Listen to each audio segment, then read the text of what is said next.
Greetings and welcome to this first presentation in the sixth semester of the Emerald Choral Academy. I am Gary Cannon, the artistic director of the Emerald Ensemble, a professional choir based in Seattle. The Emerald Choral Academy is a series of interactive webinars during which our area's leading professional choristers reveal their personal tricks of the trade to community singers. These webinars are then made available freely to singers across the world via YouTube.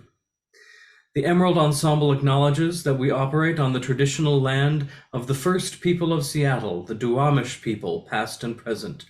We aim to honor with gratitude the land itself and the life of the Duwamish tribe.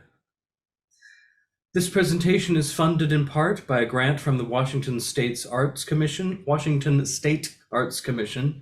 There's only one Washington State, and we know it and love it well. In addition to funding from the National Endowment for the Arts, For Culture, the Seattle Office of Arts and Culture, and many generous donors. We encourage anyone participating or viewing this webinar to make a donation as you are able at emeraldensemble.org. You can also subscribe to our YouTube channel and join our mailing list to hear about future sessions of the Academy and the other activities of the Emerald Ensemble. This webinar is being recorded. By participating, you are granting the Emerald Ensemble permission to share your contribution. That said, your microphones and cameras will remain off for the duration of the presentation. You can ask questions to we presenters by typing into the chat or the Q&A features at the bottom of your screen, and periodically I'll interject to field your questions. Rather than our usual format of just one instructor, today we have a panel conversation. All four of us are active as both conductor and singer, so really it's like having 8 people on stage all at once, sort of.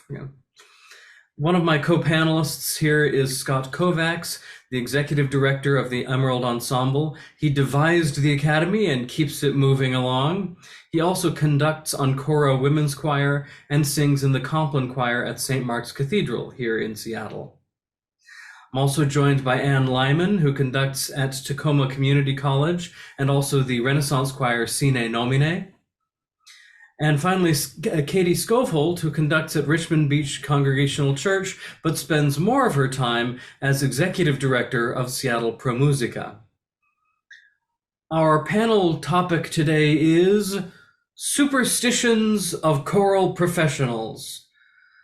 And I've given a lot of intros, and never before this time have I wanted so much a kind of echo sensation. Superstitions of choral professionals. Welcome and thank you to Scott and Katie. Superstitions. Sometimes they have a practical benefit. Sometimes they're all in the mind. That doesn't mean that there's not some kind of benefit. To get started, I propose an overall topic.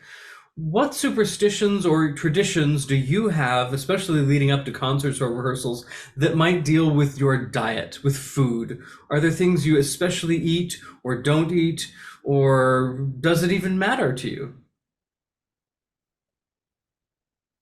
Wonderful question. I'm going to jump in. Go for it. I'm Katie. For those of you who are just listening, I am wearing a green sweater. I have brown hair. I am half bald because I have alopecia, and I am pale white person. I have not got personally any dietary needs or restrictions before a concert. I do try not to drink coffee in the afternoon of a show, which is a big deal for me because I love coffee. I am a big coffee hound. So if it's afternoon of a show, like if I'm within 3 or 4 hours of performing, no coffee. That is irrelevant for me at church, because that's in the morning, no big deal. But for pro musica performances, I am not caffeinated in the same way that I usually would be. Enough adrenaline, I think, hikes through my system to make me acceptable as a human person to be around, even if I'm not caffeinated. Otherwise, I might be a monster. So, but that's my only personal one. I am not, I don't avoid dairy necessarily. And I know that's sort of like a surprise. I am a soprano, usually singing first soprano, and I think some of my soprano colleagues would be shocked if I told them that, like, an afternoon yogurt is not a problem for me. Um, but that's just me. I've had a bowl of cereal before concerts before, without like, really risking it. But yeah. And Scott, do you have any specific thoughts with dairy? Any experiences? Um, I'll jump in. I'm also going to follow Katie's lead and let folks know who are only listening or only able to listen that I'm wearing a purple vest and a print shirt. I have increasingly gray hair and a blurred background here on my Zoom screen because I'm in my 10-year-old daughter's bedroom. So for dairy, I will say that I crave dairy all the time. And when I'm conducting, I don't give it a thought. When I'm singing, I usually have some and then realize I shouldn't have had it and have a problem for a little while. So that kind of thing almost always happens to me when I'm singing. And I think it's because I don't sing frequently enough to make it sort of a thing that I have to remember. So that's my thought about dairy. Maybe before going to Scott, I'll just share a little bit about what my dietary kinds of things are as a conductor. Or Gary, do you prefer we have Scott weigh in on dairy and then I wanted circle to ask back? you a follow-up on your dairy, and if Sure. um, Yes. what do you find is the complication? What challenges do you suddenly have to fight if you've had some dairy?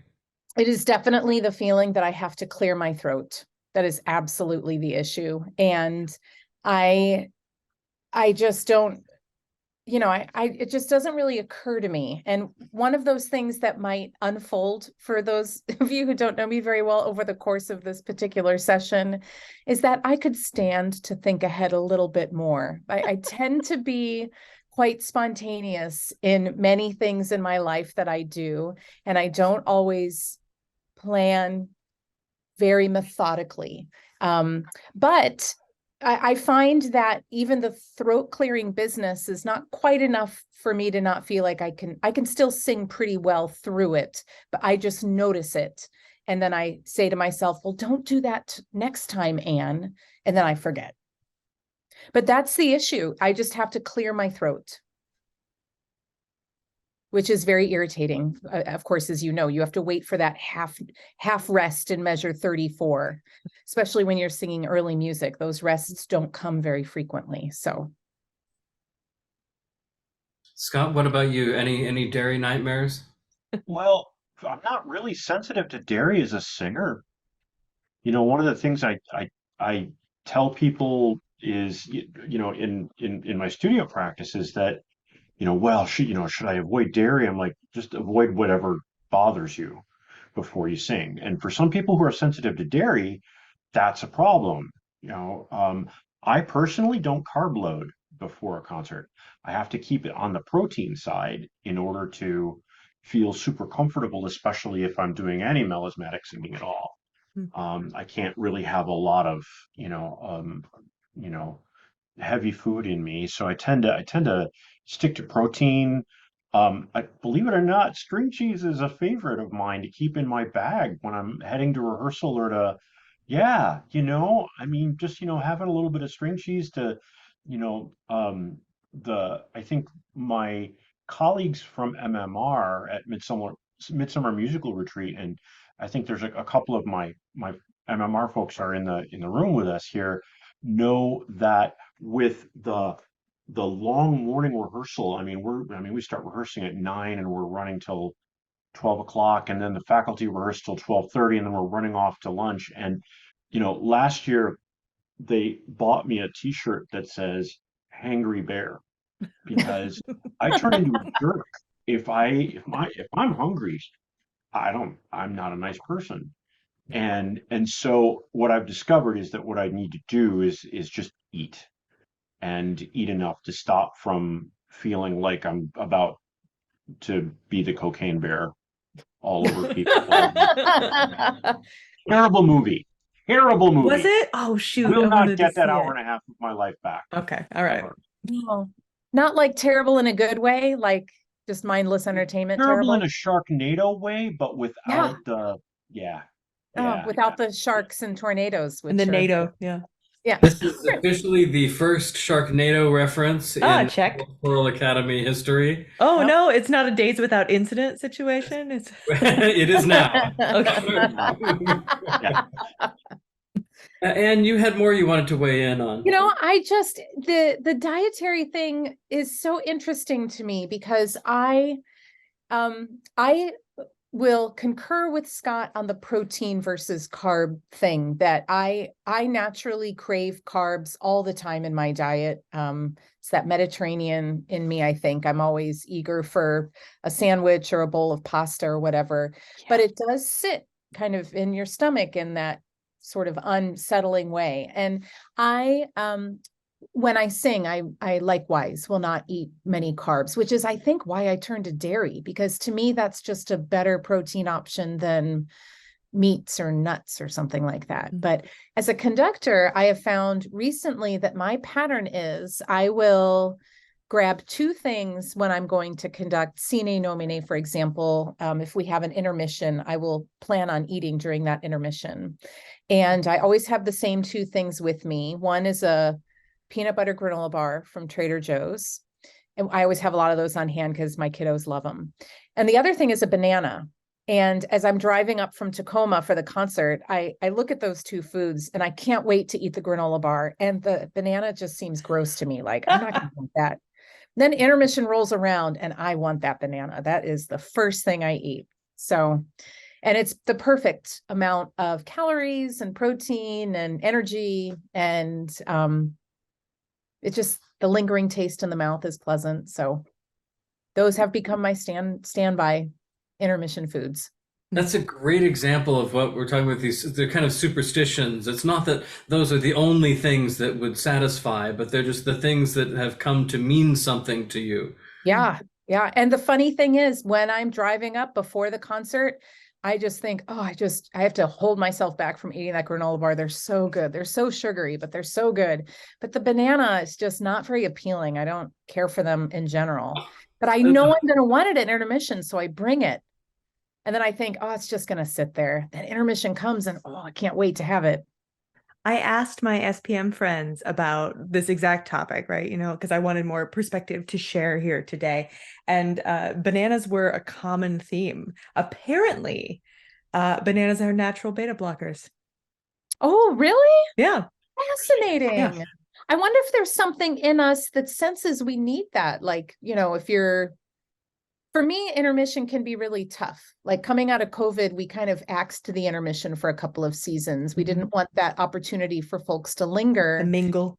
Yeah. And then bringing it back in, you know, it's hard to regenerate kind of, you know, and oh, that's really interesting. I'll have to think about that. I wonder if that's also something your body knows it needs something to just sort of mediate your I was energy thinking about level. with bananas because I love to have a banana too somewhere. I mean, that's a favorite, mid-show snack. Or is the potassium is getting the electrolytes from the banana, and I try to put like I those little Mio things, or the sure. Noon tablets.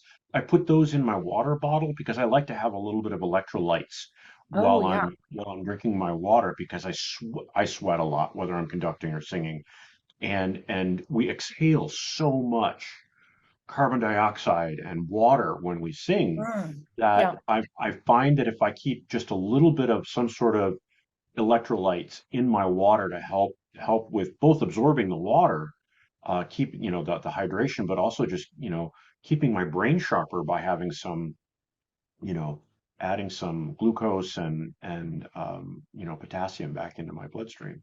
Yeah. Kathleen in the Q&A notes that bananas are high carb, and that might be part of the craving too, you know. You want something like having like a literal candy bar just doesn't feel like the right move when you're in a concert, but you're doing so much that the expense of energy, the outlay of presence is kind of requires you to refuel in some ways, right? Yeah. Yeah, really, that's a really interesting thought that maybe your body and your brain knows what you need Yeah. more than, especially with your experience, and like just not wanting it, then really Yeah. wanting it. Yeah. I should pay attention to how that happens in other parts of my life, maybe, when I have a really long day or something. But I never look at the bananas in the kitchen and say, ooh, I really want that. It's usually, oh, I should eat that. But House. Yeah. I go through them so fast.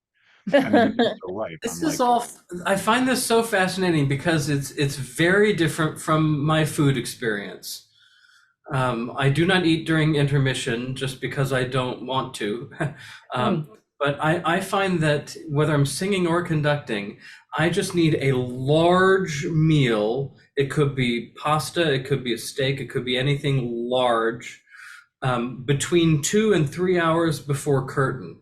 mm, It gives me enough juice to last through a show, but not so much that I feel compressed, if that's the yeah. right word. Yeah. But then I often think of the great tenor Franco Corelli. His thing with food, he demanded before he went on stage that he had a very large steak immediately before going on stage.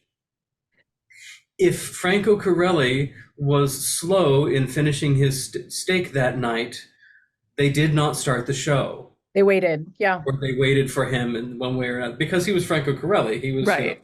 Yeah. I'm not gonna wait for Katie as big as Skovholt to finish her Pavarotti, and banana. Yeah, right. so I love these fascinating elements of what we all eat and choose to eat and how it all fits in there. Wow. Yeah. I had a couple soprano friends specifically mention apples before singing, and apples are like, especially the tart apples. That's also a trick for voiceover actors because it takes some of the saliva out of your mouth, so you have less of the sort of like, I'm not going to do the sounds because microphones and these sounds are not an appealing thing to put together, but it sort of dries you up right here immediately, which is kind of an interesting thing to think about when you're thinking about vocal performance and vocal production. You don't really want to be dry, but maybe it's just something about taking out the excess when you're getting ready to go on there. So sweet and crisp. And one of my friends said, but only after a handful of thinly sliced deli turkey, a cup of black coffee, and an ibuprofen. That's her Hilarious. classic pre-concert meal every time. And I was like, Oh why my the God. ibuprofen? She said, my knees. Well, of oh, course. that's interesting. Yeah. Ibuprofen is singing on swollen cords. Sometimes singers will take ibuprofen to reduce the swelling in their vocal folds. And as a pedagogist, I can tell you that that's a great momentary solution, but then you need a lot of vocal rest after that, because if you're reducing the swelling in the vocal folds while you're singing, that swelling is there to protect those tissues. So if you're a singer that takes a lot of ibuprofen before you sing, you need a lot of vocal rest after, so that those capillaries in the fascia and the epithelial layer can heal. That makes a ton of sense. I'll report that back. More Yeah. vocal rest.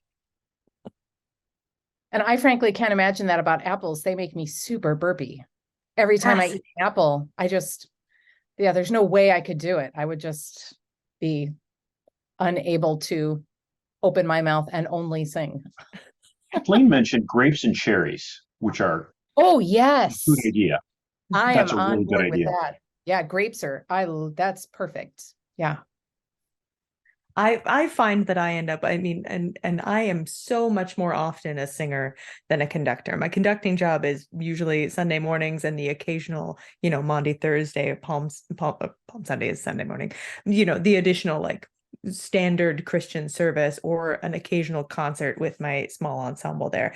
But I'm much more often on the sort of production side and then swinging on stage last minute to get like ready to go. So I find that I don't have consistency a lot of the time. Like I'm solving problems, I'm dealing with the immediate thing. And I have forgotten several times that I should have eaten the food that was provided for me, usually very generously by our board president. Like, there's noodles back there for you, Katie. Oh, incredible. I missed them. But when I get to have a meal before my favorite thing possible is a spicy tuna roll and another like half of some other roll, because like 10 to 12 pieces of sushi is the right amount for me because it's got the carbs, it's got the protein, it's those little amounts that if I have more than that, I am too encumbered by the sushi. And then I will, as Anne mentioned, then I will get burpy, and it will be very unpleasant because Pro Musica is still singing masked, and that is not a very nice place to have a belt. But that's my go-to because we also perform at St. James, and so Sushi Kanpai is right down the road. Very nice. Yeah. We have a question in here regarding the topic we touched on about saliva production. And do any of you have any particular artificial saliva sprays or moistening sprays that you use? Anything like that? No? You mean All to those create not. saliva? Like to generate? If you have a dry mouth, Correct. to generate? In case of dry mouth, what else would you? What's your superstition or what's your tradition if your mouth is dry? As you approach singing. I will always have a lifesaver. That's my favorite. A fruity one, not a minty one. Which flavor is your favorite? Anything red. The Red ones. flavor. Yeah. I like red, and I like the pineapple ones. And I have to unwrap them. I will have them in my folder, in the sleeve of my folder. They have to be already unwrapped so that you're not wrapping and then just pop it in. That's my favorite. Has been for years and years. I go with Ricola, sugar-free.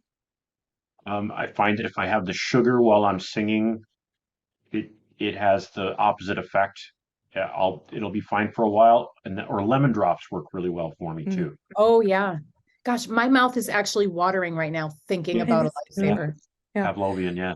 My go-to is the Grether's pastilles in the elderberry flavor, which I really, or is it blackcurrant? It's the blackcurrant flavor. That's my go-to. I read about some Broadway actor I follow. It's like these are perfect for me, and I was like, I love gummy candy and I love blackcurrant flavor, and they have a very satisfying little tin that I keep in my bag that you can't take on stage because they rattle around. They're very, very nice. Let's change topics. Okay. Let's shift away from food to clothing. So often when we're performing, most of our clothing, the visible part in particular, is predetermined. We're wearing all black or wearing tuxes or very specific dresses or something like that. Do you have any particular superstitions or things that you think help you better when it comes to what you wear? I wear compression socks to sing. Really interesting. Yep.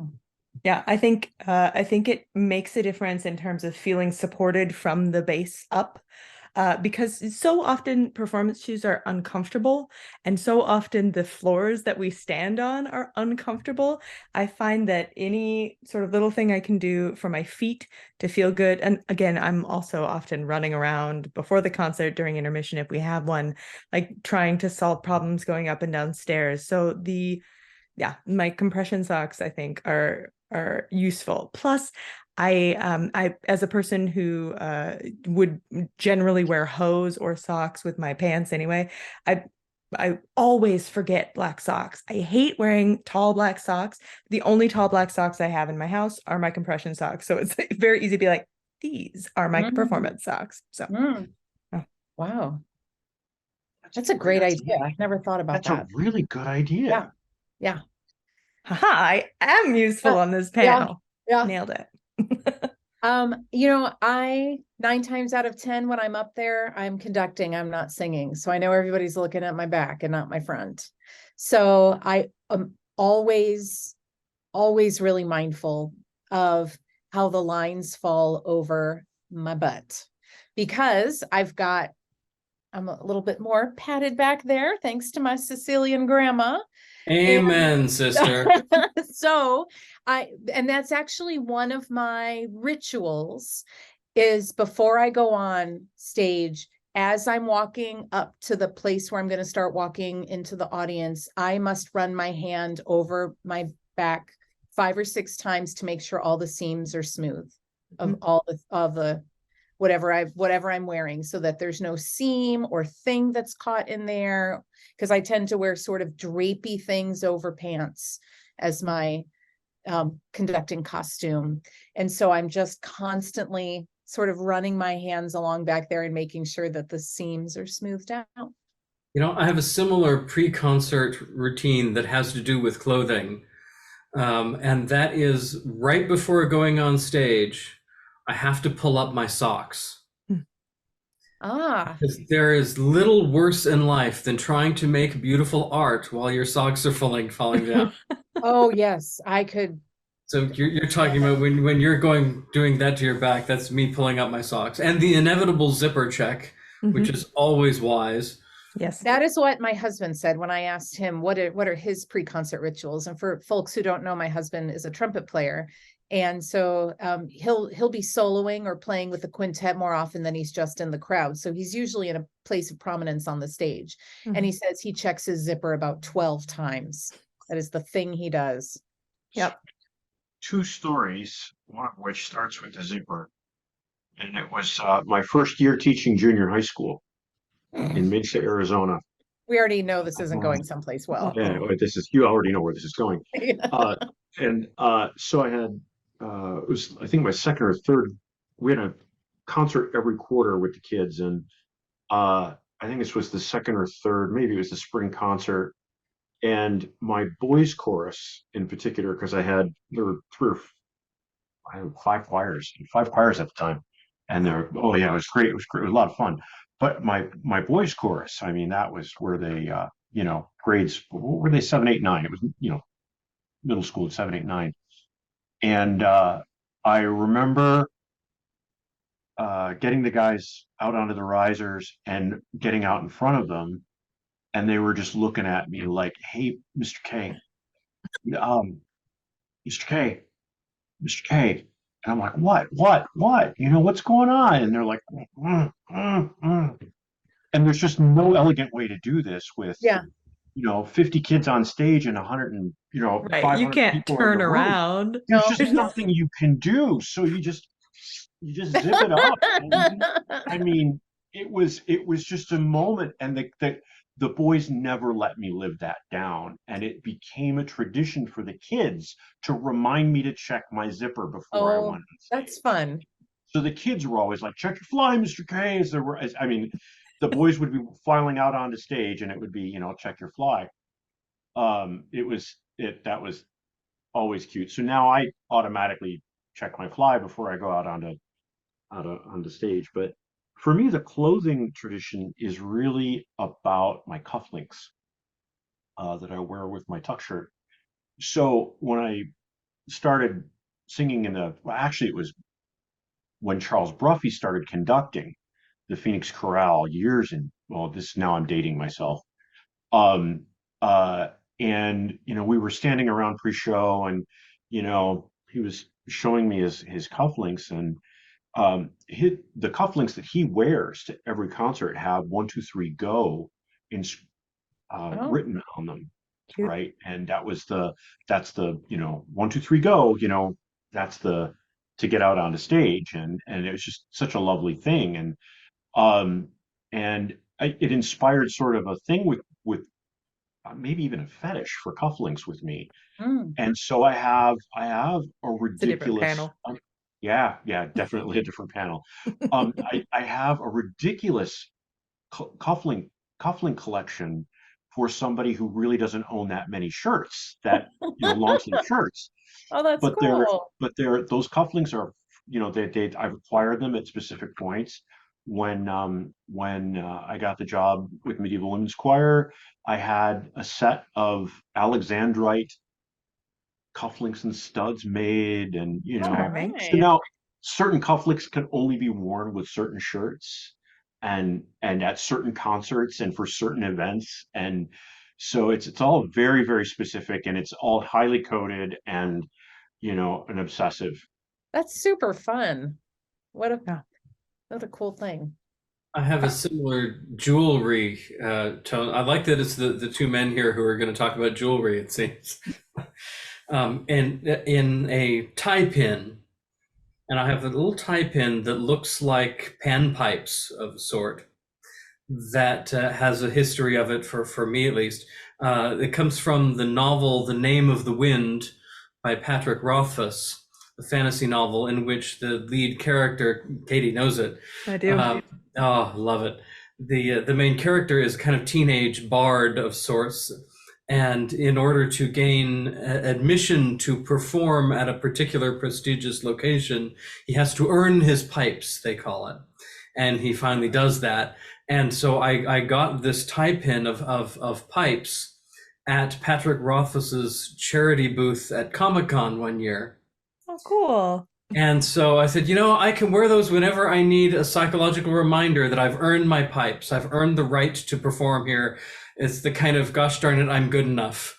And so now it has become a thing that I just wear it every time I wear a tie to perform, whatever it may be. That's just what I'm going to wear. And it really does have this superstitious / psychological impact in me. I'll see it in a mirror in the bathroom before the concert, or I'll brush myself off and I'll see it before the concert. I'm like, okay, I know what I'm doing. I'm good enough. I can do this.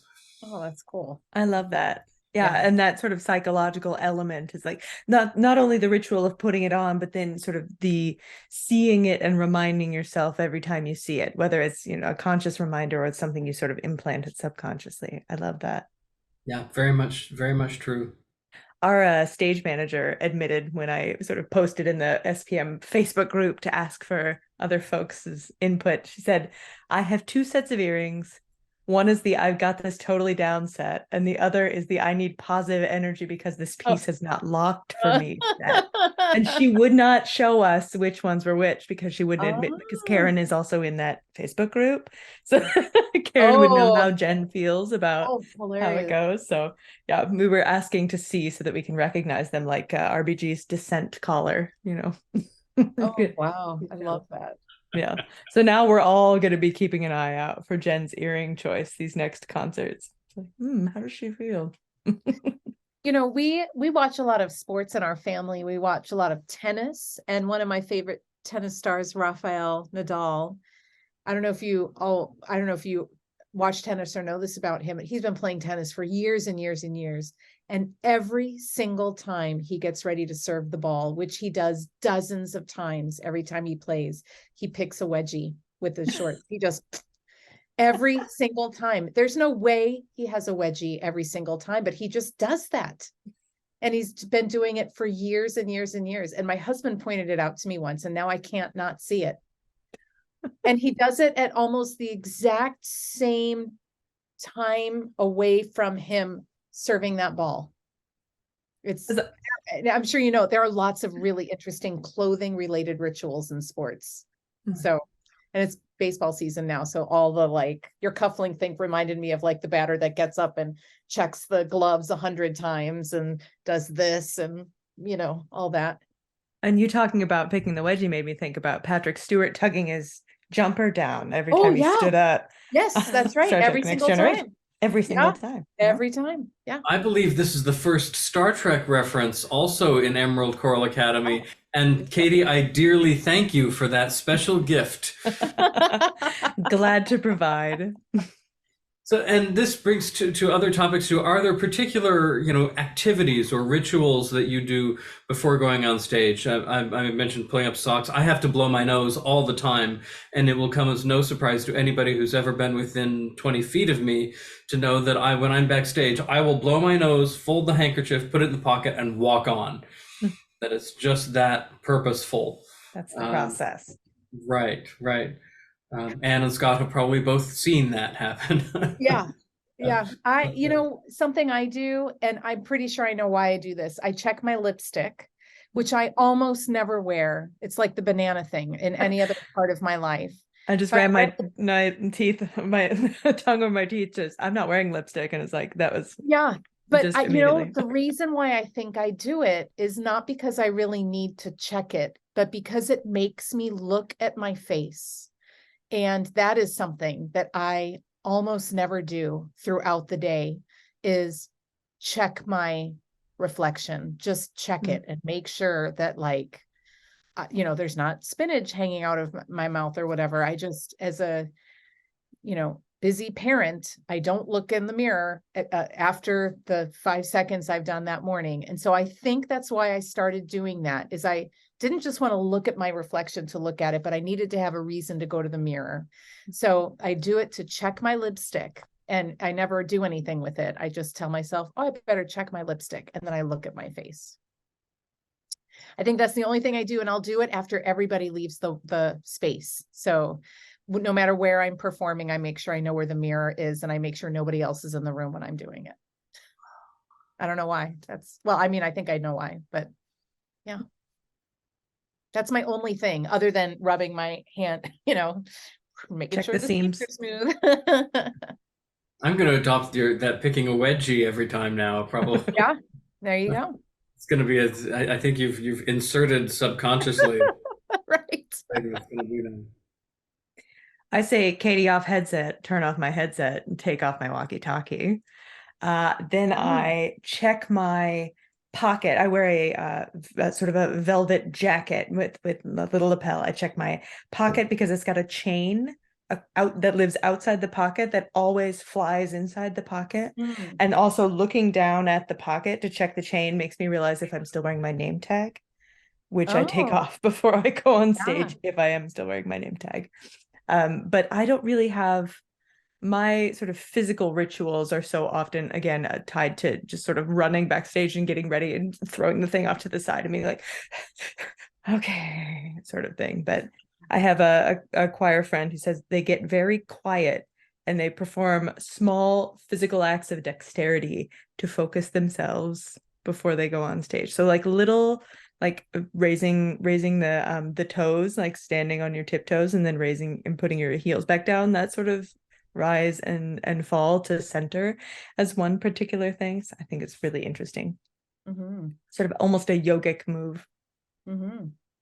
Back in the days when I used to get nervous occasionally before a concert, especially when singing, there was a specific stretch that I would do. The standing up where your back starts kind of, it could be flat against a wall, but then you just kind of bend over vertebra by vertebra until you're essentially dangling forward. And I'd push my head to make sure my neck was loose and so forth, and breathe deeply. And I got to the point where I could sustain that for quite a long period of time. And it was interesting because it really was for me to center my breathing and just relax physically the body so that my brain had a chance to be relaxed. And not until I felt calm would I start, vertebra by vertebra, pulling upward so slowly because otherwise I'd fall over. And at the end, I just feel like a bobblehead doll and 3 inches taller and ready for the concert. Yeah. It was a practical superstition. Then there's another colleague of ours who shall remain nameless, who I remember has to go to the bathroom during intermission. Like, absolutely must, to the point where we would time it. It's like, okay, X number of minutes till the intermission is over. Go tell so and so it's time to go to the bathroom. Oh, funny.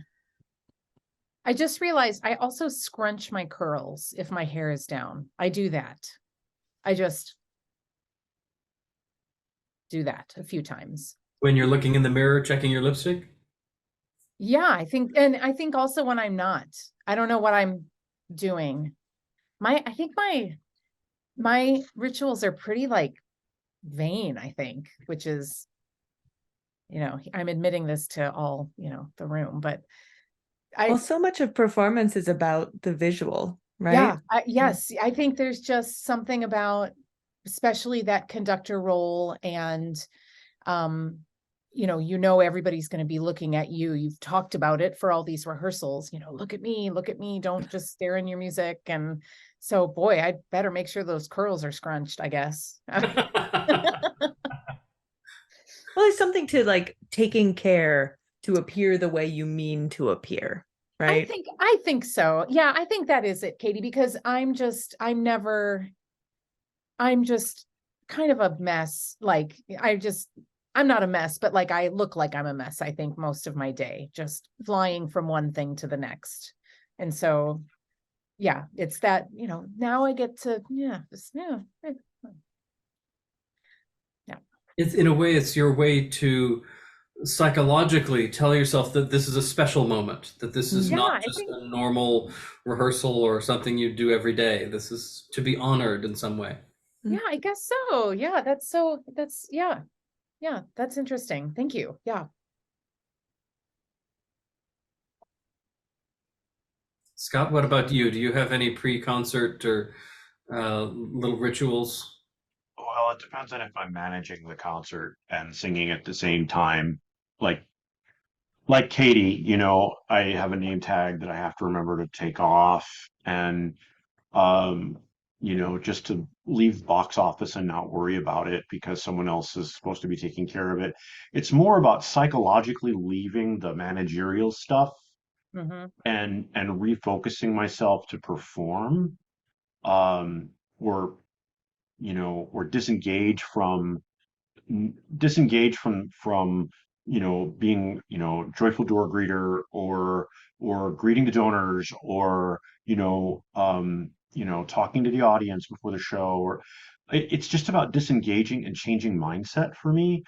And often that just comes with like light vocal warm-ups as a way to turn myself back over into the work of singing, as opposed to being executive director or concert manager, whatever I'm doing. So I'm often making like little sirens and humming Mm. sounds and things like that, just to sort of shut off the other stuff. Mm. What I about should do the more others? of Do you that. have any vocal warm-ups that you do before singing or before conducting, for that matter? Oh, was that for me? For all of the above, everyone. uh, for me, it depends on the warm up that the choir did before. I mean, if you're just doing heads and tails, and we haven't really gotten to the big stuff, like, if I feel like if especially if there's melismatic stuff, or if there are big sounds and small sounds and I have to do both of them within a small range, I'm going to make sure that I'm doing something pretty athletic with my voice before I show up, so that I know that all the gears can change correctly. There's nothing worse than getting into the middle of a concert and realizing that you're having a functional registration problem, and that you probably should have warmed that up before you showed up. Because then And the yeah, cat's out of the bag and the train's out the station and it's too late. Mm-hmm. Mhm. Yeah. you've got to figure out how to get through that concert. And I think that the other thing for me in terms of the warm up, it's just really making sure that my breathing mechanism is engaged. If I'm anxious, bothered, angry, not that I ever get angry, if there's something interfering with me emotionally, then my breathing is not engaged. So I really have to make sure that my breathing is connected to my tone, and I can do that with straw or bubble phonation, or I don't know, going outside and yelling at God or the trees or whatever. But it really is important for me to make sure that I can breathe in and make tone in the full dynamic range and registration that I'm going to need. I do lots of sing talking. So I'm in the car, and I almost do all of this kind of thing in the car, right? I'm driving usually a fairish distance for a singing gig because I live in Tacoma and most of my singing gigs are going to be up in Seattle area. So I'll sing along with the radio a lot. I always listen to really I like rock and roll, I like classic rock, I like hair band rock. So that's a lot of what I'll listen to, and I'll kind of opera it up if I'm, Bon Jovi comes on and whoa, living on a prayer, and I'll just kind of do that. But then I'll also really just, oh, hello, I'm la la la la, and just try to get my voice to move throughout the register without pinpointing it to a pitch. And I find that that is a really quick way for me to get vocally ready without getting tired. Because that, to me, that's a hard balance. I feel like I need more warm up than I actually do. And it's taken me a long time as a singer to learn to not just don't warm up that much before I sing a show so that I have enough stamina to get through it. So that's, for me, the two things I really like to do: sing along with the hair bands and sing talk. And I'll do lots of NG gliding as well. I do that with my choir, just and make sure my jaw's really loose while I'm doing that. The puppy dog whines, just to sneak that voice up there a little bit. Sneak it up there. I like that terminology. Mhm. Yeah. I count myself very fortunate if I get a full warm up with the ensemble before going on. And I have a very hard time, Scott, doing the transition from how's everything going out there? Is it the way it's supposed to be? Is everyone getting seated? What's going on? To I am in singer mode now, and I've walked onto the stage to perform this music that I've rehearsed with my colleagues. So it's it's the standing backstage and sort of like mentally trying to do that. But I find myself like, if something goes even just like in the first 5 minutes of the concert, if the door opens during the show, and like I've told the ushers, don't open the doors until the applause begins, and a door opens, I'm like, what's full German Shepherd mode, what's going on out there sort of situation. And it can ruin the beginning of a concert for me, because then my brain is on that, right? Yeah. Instead of engaging with the music and with the other things. So I really it's something that I've been trying to work on, because it makes me a less productive and helpful chorister to have on stage. Like I'm a worse colleague when I'm not engaged. And I think all of us, singing in choirs, are like, the point is to be there with one another, supporting one another, creating the thing together. And if what I'm thinking about is the sort of logistical aspects of the thing that's happening out there, then I'm a shitty soprano in that moment. So That is so interesting to hear you and Scott talk about that, because I used to do more gigs where I would produce the thing and also have to sing in it. And I find I don't want to do that anymore, because my singing was never up to the standard that I wanted it to be in the performance. And I know it's because I was too distracted by all those production elements. So I try not to do that anymore, or I do it with a friend. I have a once a year treble ensemble project that I do with a friend, and that's helpful. We co-direct and co-produce. So I feel like I sing better with that group, although still not as well as I think I could sing if I didn't have any other responsibilities. But I find as a conductor at Tacoma Community College, I really do have to self-produce and conduct my own shows. That's much easier for me to make the switch from lights out, sound on, greet folks, and then get up on stage, and I can really conduct right away, immediately. But as a singer, I don't know how you do it. I really struggle with that big time, that shift. yeah. The other part, I mean, there's another half to this, which is that about 3/4 of the way through the concert, I'm thinking about packing up the box office and, okay, so, if the cash box is here and I pull this up there, and then those 4 chairs have to go back in the sacristy, and yeah, I'm already plotting things at 3/4 of the way through the concert, and I've gotten better at enjoying the concert from beginning to end.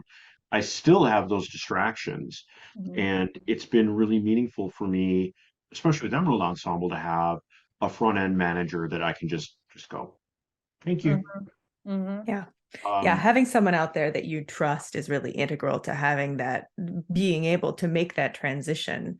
And I'm in the hiring process right now for the person who will be serving in that role. But when there's someone in the position who I can really just hand it over to, then I feel so much better and can sort of release the tension that I'm holding on to. But I send you much good luck and all good things in thank that you. hiring process, and I hope I know you're going to find just the right person.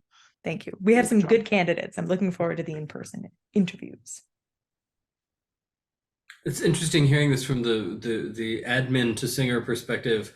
I'm just used to the conductor with the mindset of warming up the choir, making sure that every little every I is dotted, as I often say, every I is crossed and every T is dotted, um, uh, to ensure you're working on those last details. And then there's maybe half an hour where you're expected to chat with somebody. Chances are you don't have a private dressing room. Those are not actually normal. But so you're chatting with people who are coming from the audience or with the other singers, and it's all very relaxed. And then to have to shift into becoming the artist, the one who's responsible for the emotional output of what's happening, as being more important to one's activities at that point than whether that cutoff is going to be exactly right, or whether that chord is going to be exactly in tune. You have to be able to ignore certain things. So it's like having three different personalities, and this in very quick succession. But, and making sure that your choir trusts you when you make that shift. Right. All three personalities have to Yeah. be known to the ensemble. Yeah.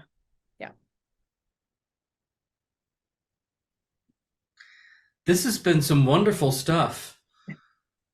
Katie, is there anything else in your Seattle Pro Musica list that came up that seems particularly wise to mention? Yes. One thing I wanted to share. I have a bass friend who said, as a bass, I am supposed to say we all gargle whiskey and chain smoke for a few hours before each concert. But alas, this is a myth. The truth, of course, is that we gather as a section in a dark corner backstage and huff sulfur hexafluoride while reciting the ancient incantations of the deep ones. I knew it! I'm missing that party. I don't know where that party's happening, but I seem to have missed it. So I will seek that out. I never rank an invitation to those parties. My voice is too high. Next time I've got to do a Rachmaninoff gig, Yeah, That's I'll send them right. your way. We'll do that Yeah. hexafluoride To business. the dark ones. They'll do it every time. Absolutely. That's wonderful. That's, of course, not true. The asterisk, don't try this at home. That's right. That's my disclaimer there. Just, I don't want Emerald Academy to get in trouble for the hexafluoride huffing that comes next. Where they're getting the hexafluoride? That's It's a really good question. I think this is also the first hexafluoride reference we've had in Emerald Choral. Yes. We got three. I got three fresh Woohoo! things. Nice. 3 new things. Well done. I think we've covered the topic well. Thank you, Scott and Katie and Anne, for this fun and informative presentation. Thank you to all the participants who put in some contributions and questions that we were able to reflect. I add a special thanks again to Scott for his efforts for devising the Emerald Choral Academy in the first place. Our next presentation, oddly enough, links a little well to things that we covered. It will be this Friday, March 31st. One of our favorite presenters, Ryan Beatty, will discuss vehicular warm-ups. He just sent today the outline of it, and it's some good stuff. Things you can do in your car as you're driving to rehearsal to help warm yourself up. If you're interested in seeing that, you can register at emeraldensemble.org. They all already have the link. It's the same link as today. Oh. So if you have the link for today's presentation, you can just click on the link for Friday and you're all set to join us. Excellent. We at the Emerald Ensemble are grateful for the enthusiasm of you, our audiences and supporters, whether you're here live or on YouTube watching another day. You're the ones who have made this 6th semester possible. As the Emerald Choral Academy continues, you can help to support these efforts by donating at emeraldensemble.org. You can also let us know of topics that you would like to see discussed in the future. In fact, today's topic was one that came up in a brief conversation in an Emerald Choral Academy session, and somebody in the chat said that would be a great topic for a whole night. And so now we've done it. So until we next see you, I'm Gary Cannon. On behalf of Scott and Katie and Anne and all of the Emerald Ensemble, I wish you good physical, mental, and musical health. Thank you for being here. Thank you. Bye. Thank you.